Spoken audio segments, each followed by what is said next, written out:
My grandma got me an intro flight for my birthday, my junior year of high school, and then that summer I went up, and it was the best thing ever.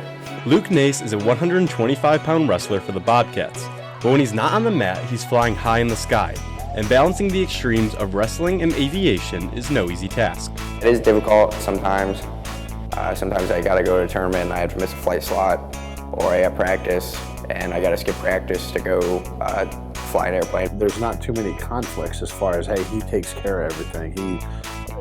I know in advance if he has to go on a flight Saturday morning and has to miss practice. With his busy schedule, Nace gravitates towards a level of high responsibility. Wrestling is a very independent sport, so it's flying because you can't really worry about anything else but you and the aircraft in there, so it's kind of on you. Same thing in a match. You screw up in a match, that's on you. He's at practice every day. He prepares himself, and he would be a guy that I'm not afraid to put out there. Earning a huge win and flying over 3,000 feet in the air are excitements Nace can compare. I've been in some big matches where you just get that win. It's one of the best feelings ever. Nobody can ever take you away from that. Once you get your hand raised, it's just a cool feeling.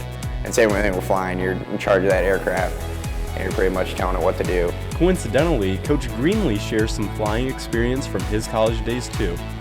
The head coach owned a plane, so when we'd go recruit, if it was more than an hour away, we'd always fly just because he loved to fly. And well, eventually he would allow me to, kind of take over the controls. As he soars through the sky, his teammates are eager to join him in the cockpit. Yeah, they'd definitely be cool to be able to take up some of those guys. They're always asking me, they're like, when are we gonna go up, when are we gonna go up? And I can probably make a little bit too many promises I can't keep. But there is one specific flight that Nace will always remember.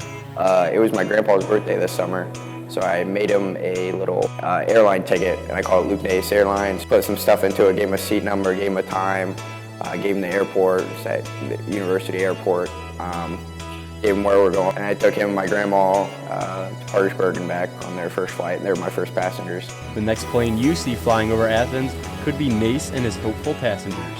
But even if it isn't, you can definitely find him continuing his two passions.